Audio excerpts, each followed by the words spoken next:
Hello, good evening, good morning, good afternoon, everyone. Greetings of the day from International Internship University. International Internship University is the world's first internship-based virtual university building a better and brighter future for all young learners and is committed to provide quality, accessible, affordable, skill-based and location-based independent education to the learners across the world. IIU is metamorphosing the conventional educational system by cutting down the additional cost and providing access to more than 1,000+ courses and internships to their e-learners across the globe with a team of high caliber and experienced global educators. IIU has been accredited and affiliated with the World Education Organization and International Accreditation Organization and collaborated with all the world's top universities and educational institutions through the platform of massive open online courses, that's MOOC.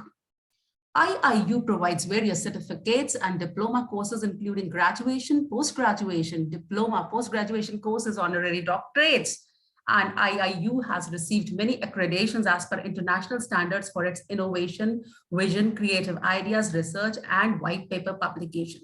There's always that one person who has the vision, the thought, the idea behind a successful venture and organization. And if we talk about the man behind the success of IIU, is none other than our beloved co-founder of IIU, Mr. Piyush Pandit. A committed and inspiring social activist, a passionate educationist from last 2 decades, providing education to students from various social and cultural backgrounds, he possesses excellent administrative, verbal, communication, and written skills. He's a next-gen speaker and a passionate writer.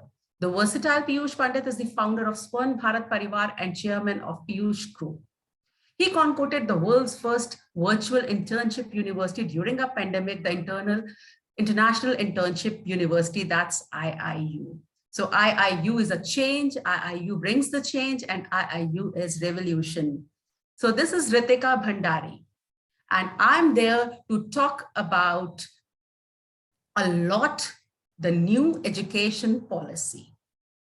Now, before starting with my introduction, again, a very, very warm welcome to all of you who are live with me watching this program. I'm a head of the department chemistry, Guru Harkrishan Public School, Hemkund Colony. I'm a CBSE resource person. I'm a global ambassador for GTF and AIEF, and I'm looking after SDG 4, that's quality education.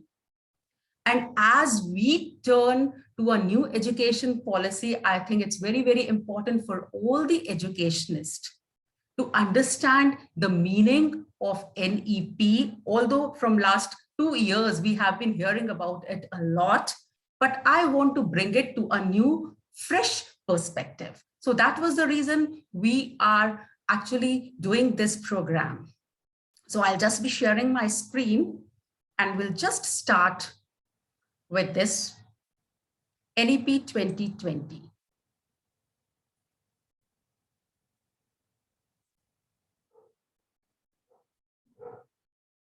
So we start with the salient features of NEP 2020, and we must know that before NEP, the earlier education policy was National Policy of Education, that's NPE, and that came in the year 1986.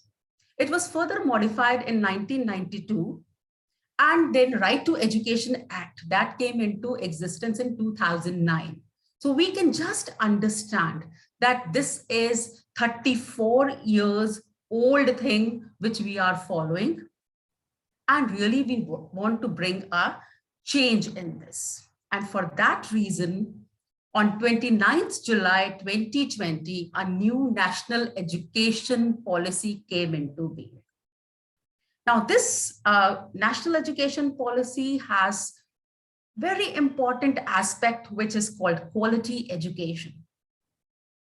We really want to impart quality education where everyone has access and equity. Now, this access and equity are very, very important terms in context of national education policy. Equity can strengthen the student's socio-emotional development. It promotes the understanding. It promotes the diversity. It provides opportunities to the students. And this is like available to everyone without, you can say, any kind of biases. It is not based on gender. It's not based on religion. It is not based on language. All these barriers are not there. So equity, again, equity and access, availability and fairness, that's something very, very important if I talk about this national education policy. So the basic principle behind this is the quality education, which I'll be talking about in the coming slides. So with what vision this NEP 2020 came into being? So an education system that contributes to an equitable and vibrant society, with a society which is having knowledge by providing high quality education to all. Right, it develops a sense of respect towards fundamental rights, duties, constitutional values, bonding with one's country, and one's role, responsibilities in the changing world. So this is something, again, very, very important. And it instills skills, values, and dispositions that support responsible commitment to human rights, sustainable development and living, and global well-being, thereby reflecting a truly global citizen. So there is a lot of difference. I can say it would be a change maker in the education system, because there are so many things which have come up and they are all bringing something new, a system where actually we are converting our students into global citizens. They understand what are their fundamental rights, what are their duties, and how they are going to use whatever they're learning in the real life scenario. That's the most important thing. So that thing has to be kept in mind when we are preparing our children now in terms of education. So moving on to the key principles of NEP 2020. Respect for diversity. We know India is a country where we have diverse backgrounds. People from all over India have different contexts. They have different things, but we need to respect each other. That's something very unique about this NEP 2020. It has to be in terms of curriculum. It has to be in terms of pedagogy. Then we really need equity and inclusion in every aspect. And that would be the cornerstone of all educational decisions. So this is something very, very important. We really need to think about community participation, encouragement, and facilitation for philanthropic, private, and community participations. And yes, use of technology. I think if we are here connected with you today is because of technology. If we were able to teach our students from past 2 years, that was because of technology. So we have to be tech savvy. We really need to learn technology in teaching and learning. We really need to remove language barriers. Now, different states, different regions, different languages, whatever is the best for the child, that language should not be a constraint. It's not that only one language is enough for education. So as many languages, so languages should not be a barrier for the young students and in educational planning and management. So these are some very, very important key principles of NEP 2020. Moving on to the expected outcomes. Now, if I am a teacher and I'm preparing my lesson, I come up with learning outcomes. Similarly, NEP has come up with expected outcomes. So universalization of access from ECCE to secondary. I mean, that's very, very important. We have to impart education to each and every child till secondary level. That's the vision. Ensure equity and inclusion. Again, a very, very important thing, which I've already discussed. Bringing back 2 crore out of school children now, the dropouts, for any reasons, we have to bring them. We have to give them opportunities. We have to give them facilities so that they can complete their education. That's something very, very important. Then again, attaining SDG goals of retaining all children in schools until completion of secondary education. Very, very important. And the most important part is improving quality and achievement of learning outcomes. We are teaching, we are not just imparting our curriculum. That's something very, very important. And we really need to understand foundational literacy and numeracy, FLN, and which I'll be talking about. So more expected outcomes, focus on 21st century skills. We need to communicate, we need to collaborate, and we should have those critical thinking skills. So our students would now be 21st century learners. And our teaching process, their learning process, and the assessments have to be of that. We have to stop those traditional methods of assessments, which I'll be talking about, how educational institutions are bringing up new ideas. But yes, this is something very, very important. We really need to understand the resource sharing, because school complexes are there. Maybe, there are collaborations. Why are we in silos? Why we people can't collaborate in any of the ways? That's something very, very important. Then we have to have effective governance, separation of powers, and common norms. And we really need to overcome the language barrier in learning. That's something, again, I'm talked about this.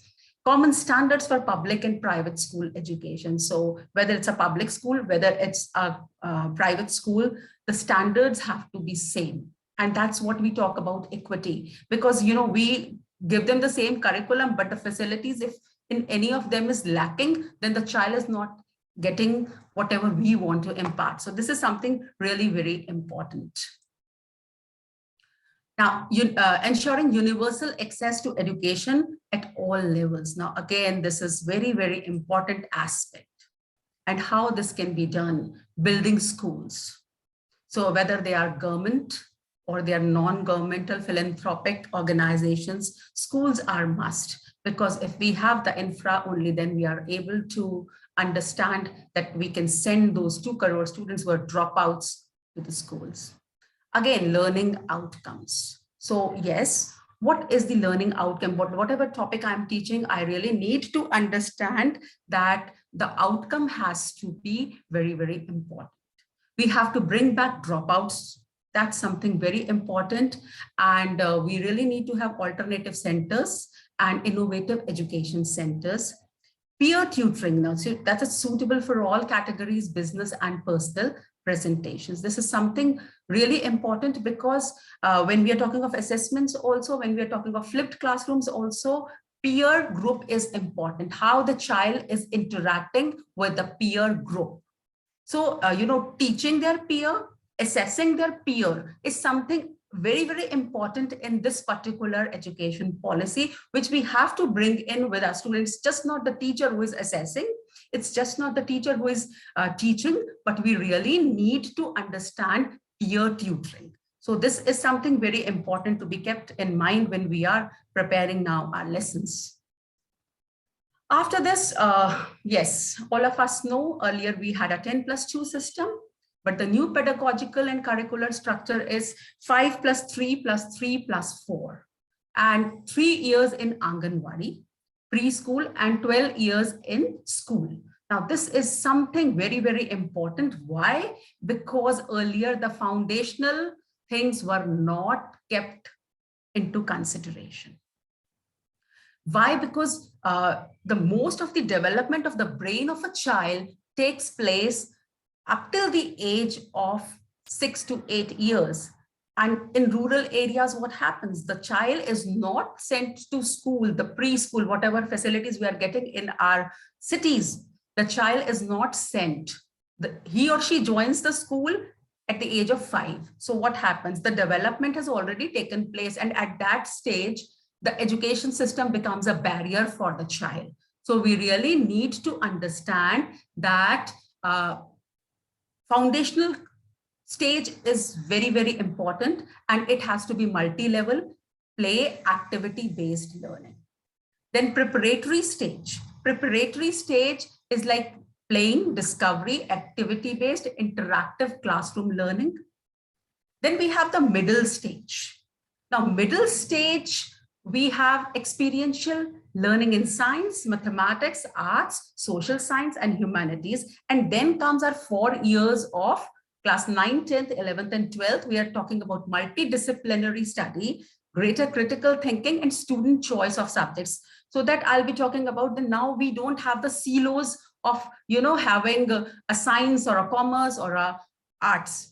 Slowly and gradually, a child can take up whatever he or she wants. So that is something new that I'll be talking about. But yes, this foundational stage, again, very, very important for the preparation, and I'll be talking about this more. So foundational learning curriculum is for the age group of 3 to 8, and it is divided into 2 parts. From age 3 to 6 in ECCE and age 6 to 8 in class 1 and 2 in primary school. Now, preparatory class prior to the age of 5, every child will move to a preparatory class or Bal Vatika, right? And it has a multifaceted, flexible, multi-level, play-based, activity-based, and inquiry-based learning.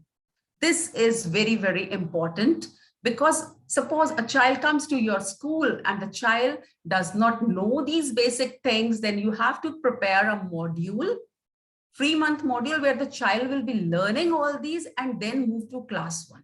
So earlier it was like, direct admission to class 1. No, that pre-primary level is again very, very important for schools. Again, the vision is till 2030. We have to have ECCE and a national curriculum framework will be prepared by that time, and to achieve 100% gross enrollment ratio in school education by 2030. Then preparatory class Bal Vatika for 5 to 6-year-old children in Anganwadis. School preparation module for all classes. National Foundation Literacy and Numeracy Mission. I think we were discussing about that because a child till the class 3 should have knowledge of reading. That's very, very important. And numeracy, adding up the numbers, subtracting the numbers, multiplying, that should be the basic things a child must know. And then there are Bal Bhavans where they have creative activities. So again, this is something very, very important. Now talking about the multifaceted framework. For the foundational years, we have to have, lots of alphabets, languages, colors, shapes, indoor and outdoor plays. So this is more of a playway activity where we have puzzles, logical thinking, drawing, painting, visual art, craft, drama, puppets. All these things have to be introduced at that stage where the child can play, because that is going to make a difference in brain. The brain cells will get empowered a lot. I mean, that's scientifically proven. So this is a very, very important stage, a key stage for the new education policy, which has come up, and we really need to work on this. Then school preparation module, as I was talking, a 3-month play-based school preparation module for all grade 1 students to be developed by NCERT. And this is NCP-FECE, National Curricular and Pedagogical Framework for Early Childhood Education, that will be drafted by NCERT. So this is again very, very important. Now we come to the holistic development. The basic thing required in NEP 2020 is holistic, 360-degree report cards we are talking about. So development of all the aspects of a child. So one thing which is very important, no hard separation of curricular and extracurricular. No difference between arts and science, I'll be talking about this, and vocational crafts. This has to be integral.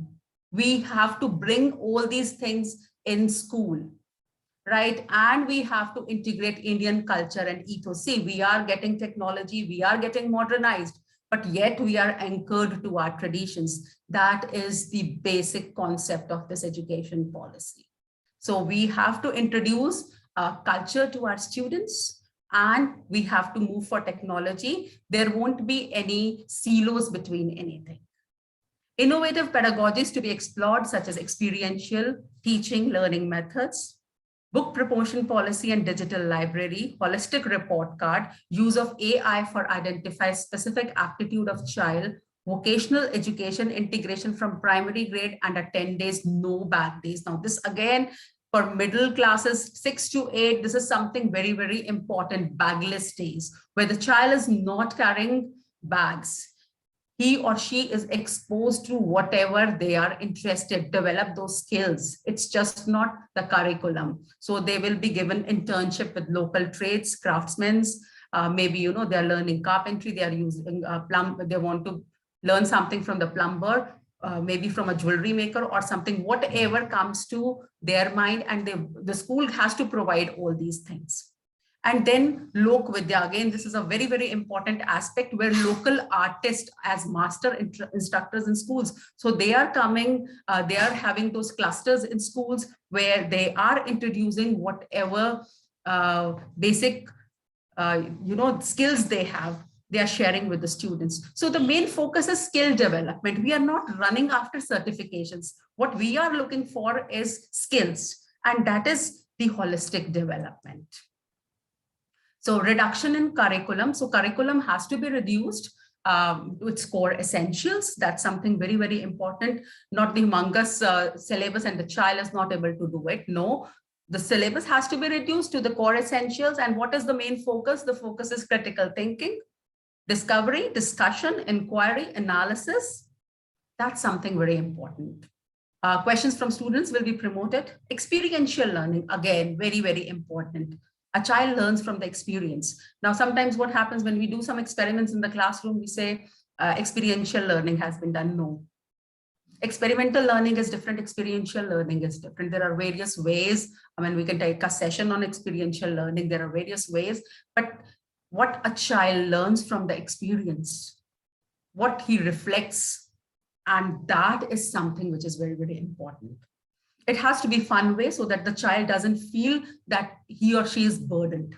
It has to be creative. It has to be collaborative, exploratory activities in classroom for experiential learning, and a deeper student learning. So all these things are really going to make a difference. So we have to plan our lessons which have experiential learning activities, which are fun. We can use storytelling, we can use dramatics, we can use sports integration, we can use ICT integration. That all depends on what topic you are teaching, how you want to come with your learning outcomes. But then it has to be experiential. That's something very, very important. And then talking about 360-degree report cards. Again, when we're talking of holistic development, the report card can't be just the subjects and the marks. No, we want to touch each and every aspect of the student.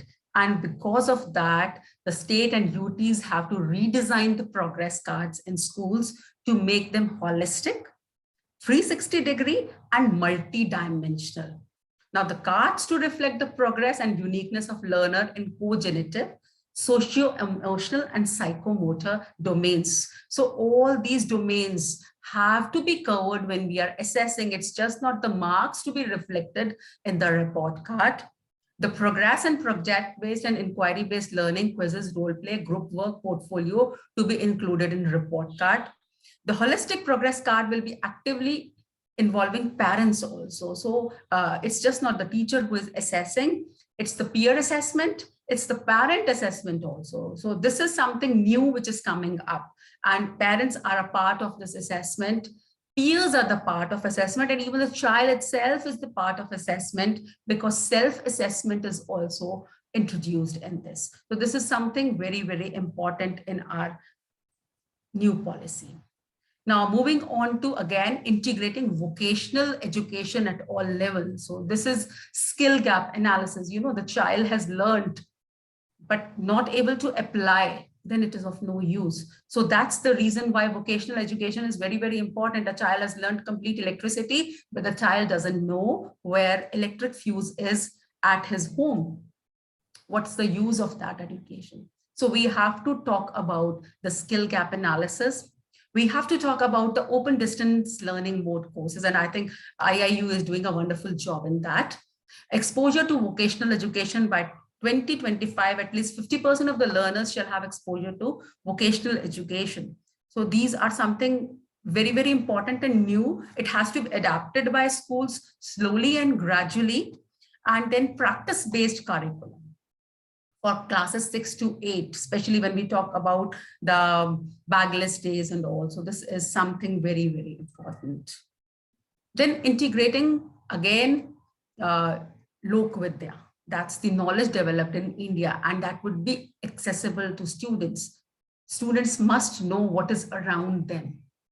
Vocational crafts, again, internships for the students. When I talked about those bagless days, so they're having classes with carpenters, gardeners, potters, artists.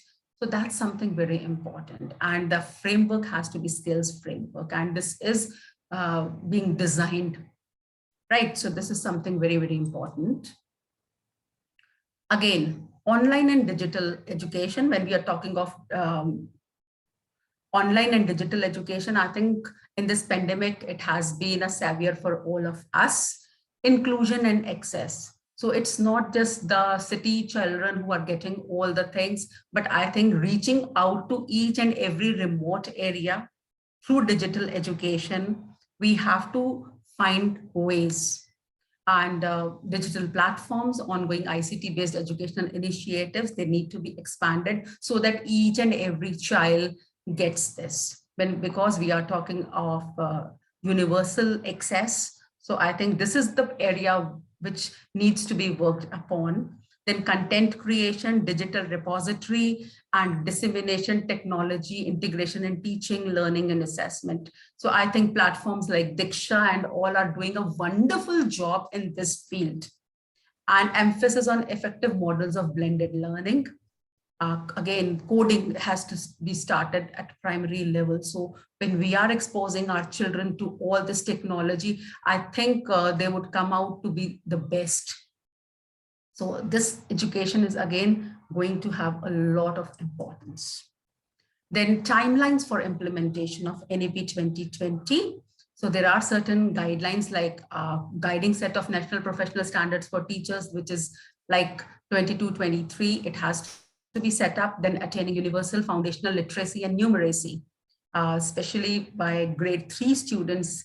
This particular thing has to be set up by 2025-26. Now, state UT governments to optimize resources through mechanisms and rationalize schools such as school complexes. This again has to be done by 25-26. Universal provisioning of quality early child development care. It has to be done by 2030. Teacher education will gradually be moved into multidisciplinary colleges and universities with minimum degree qualification 4 years, be it. That has to be 2029-30. And the policy is going to be fully operational with a good review by 2040. So these are the timelines, and I hope things will change. Like this year, we are expecting a change in class 9th curriculum. So slowly and gradually, these timelines will be followed and will be able to understand. So even, the teachers have to have some certain qualifications. So minimum qualification degree for teaching will be a 4-year integrated degree by 2030. Then recruitment-based, these TETs, NTAs, they are mandatory for teaching. And every teacher has to upgrade. That's something very important, which we call as continuous development, right? So minimum 50 hours of in-service training per teacher per year. This is something very, very important. And we really need to set national professional standards for teachers by 2022. Now, how will the assessment be held? Assessments can help students and educators to make an informed decent about next step in education process. So assessment is very important. We can't neglect assessment. So there are a lot of reforms in the assessment in this policy. So it is a comprehensive framework. As we know, it is from Ministry of Education. Earlier it was HRD. Now it has been changed to Ministry of Education. And the quality of assessment plays a vital role in measuring progress. And assessments help each stakeholder in the system for improving at all the levels. So we have to consider assessment as a very, very important part.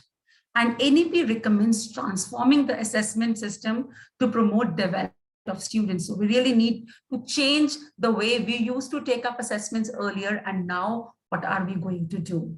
It suggests shift of testing from rote memorization to competency based. What was being done earlier?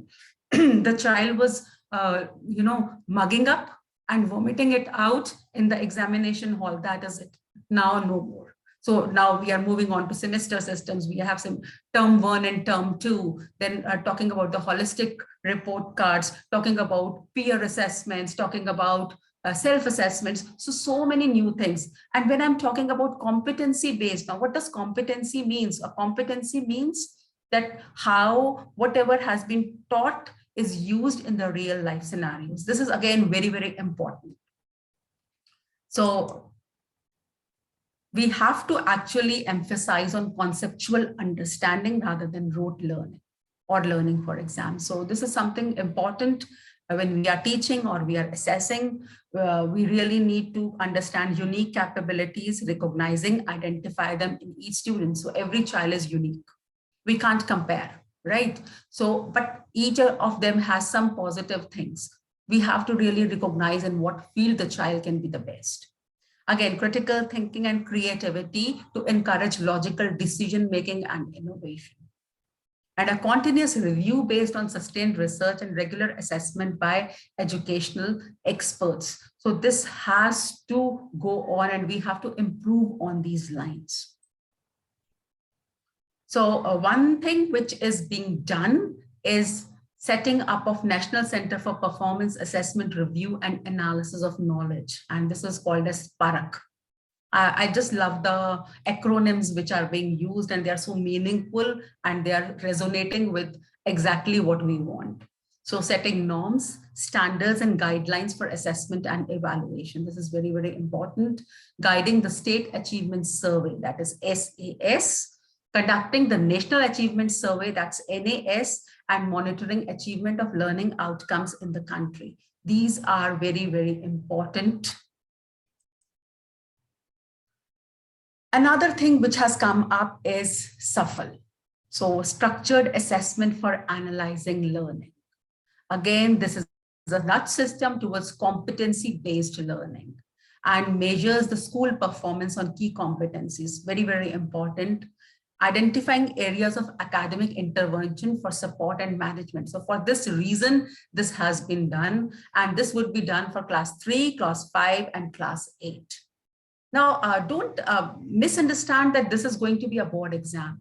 Although this would be through state boards or the other boards, but yes, it has to be prepared in a way that we can actually gauge that the child at class 3 level, 5 level, and class 8 level, are they the right learners, or there are some problem areas which can be improved.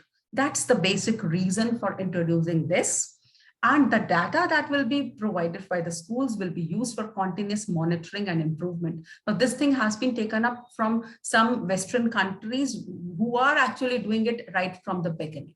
So hope doing this rather than, just analyzing at the age when the child reaches class 10th board exams, we are analyzing these things at different intervals so that if there is any problem in our teaching process, or somewhere we can improve and gradually the child scaffolds the knowledge. So that's the basic reason.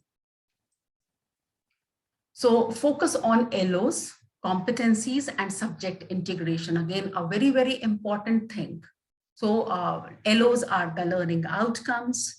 Again, we are talking of competencies and subject integration. As people know, a lot of art integrated, sport integrated, ICT integrated, storytelling pedagogy, these have to be introduced. It's just not that, the teacher is active and the students are passive. They are just hearing what the teacher is imparting. No, the onus of knowledge has to be with the students. They have to get involved. And through these activities, we can actually bring about the change. So we have to talk more of discoveries than deliveries. We have to talk more of skills than certifications. And that can happen through these. We have to understand that whatever topic we are teaching through a particular pedagogy has to bring out the best of the learning outcomes. That's something very, very important.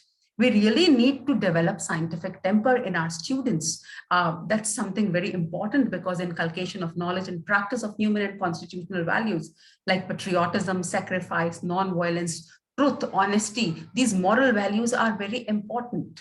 So it's just not the child has done 10th and 12th and getting 98% marks or 100% marks, but if the child is lacking in all these things, then I think our work is not done. So yes, these things are very important. We have to keep in mind, these are the key competencies a child must have, and how we have to bring in that we will see. So there are no hard boundaries between science and arts. Earlier, science students, they were considered to be the best. If somebody has taken up humanities, they would say, I don't know. I mean, that hierarchy was there in our system. Now it is blended. A child can take physics and geography. A child can take chemistry and music. That's up to them, whatever is their interest. So I think those silos will be gone, that hierarchy will be gone, because when we're talking of soft facts of nature like English, philosophy, language, we're talking of social sciences where we have sociology, political science, economics. We have creative arts like music, theater, speech. And then we have the STEM subjects like science, technology, engineering, and mathematics. If we blend them beautifully, I think the outcome would be a wonderful liberal art curriculum, which is, so many countries, and the results are awesome. So I think this is very, very important aspect of the National Education Policy 2020. Then the idea is just not about the academics, but the mental and the physical health and well-being of a child. Again, mandatory skills to be imbibed by all students: health, nutrition, physical education, fitness, sports, basic training in preventing any kind of problems, anxieties. Then again, having knowledge of first aid, personal and public hygiene, that has to be included in curriculum, because they are integral part of life skills, actually. The role and expectations of principal and teachers will be explicitly include developing a caring and inclusive culture at school, differentiated interventions, and suitable infrastructure development at schools to make access easier for children with disability. Now, the textbooks have to be with local content and flavor. Again, we are not talking about only one language or two languages. So in particular region, if the child is able to understand in their particular language, states can prepare their own curricula and textbook, incorporating those state flavors and materials. Affordable, high quality and energized textbooks to be provided free on digital version like Diksha platform, a very wonderful initiative. Concerted efforts to suitable changes in curriculum and pedagogy to be significantly reducing the weight of school bags and textbooks. So we have to design our curriculum so that the bags are reduced and the child is enjoying whatever he's learning in the class. All textbooks to contain only essential core material while capturing any desired nuances and supplementary material as per local context and needs. So these are certain guidelines which have been given for preparation of textbooks. Now, India's future and India's leadership role in upcoming fields, that's something very important, and that cannot be completed without computational thinking, mathematical thinking, problem solving, and contemporary subjects in schools. So increased emphasis on mathematics and computational thinking, problem solving, innovative methods, use of puzzles, games, and then even design thinking, holistic, organic living, environmental education, artificial intelligence. They need to be exposed to all these things. Only then they would have that 360-degree development. So this is something of great importance.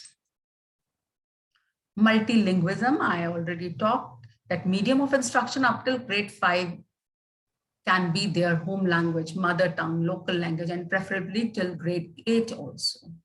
So the language of India, now they are introducing this, a fun project, which is based on activities to be taken by everyone. And 3 languages to be taught will be decided by the states or the UTs, and all classical languages will be widely available in schools as options. So this is the beauty of multilingualism and a country where we have so many languages. So bringing in that into the education system is something really great. Then school complexes and clusters. So pairing up of schools, again, collaboration, very, very important aspect. Pairing of one government school with one private school, that they can share their resources, their teachers, right? Samajik Chetna Kendra, unutilized capacities of schools to be used as Samajik Chetna Kendra to provide social, intellectual, and voluntary activities. Strengthening setting up of Bal Bhavans for children of all age groups. Again, very important for art-related, career-related, and play-related activities. Now, I'll be talking about whatever I have talked from past 40, 50 minutes are the highlights to reduce curriculum content. That's something very important, and essential learning has to take place. Critical thinking has to take place. Experiential learning again and again. Whether you are using jigsaw strategy, whether you are using flipped classrooms, whatever pedagogy you are using, the child must reflect.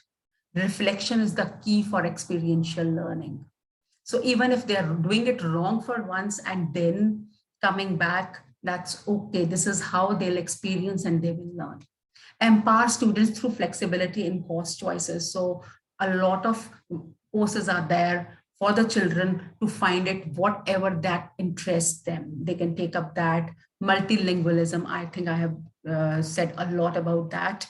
Curricular integration of essential subject skills and capacities. Again, integration is something very, very important. So it's just not academics, it's just not skills, it's blended. And national curriculum framework for school education. So these things are really important. We really need to look about them.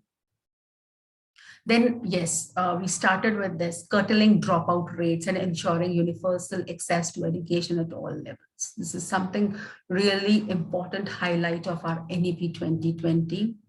The curriculum and pedagogy in schools should be holistic, integrated, enjoyable, engaging, which reduces curriculum content and moves towards critical thinking. And again, curricular integration. So thank you so much for being with me. And now I'll stop sharing my screen. And I hope this was understood by each one of you. Thank you very much. Snigdha ma'am, we are over with this.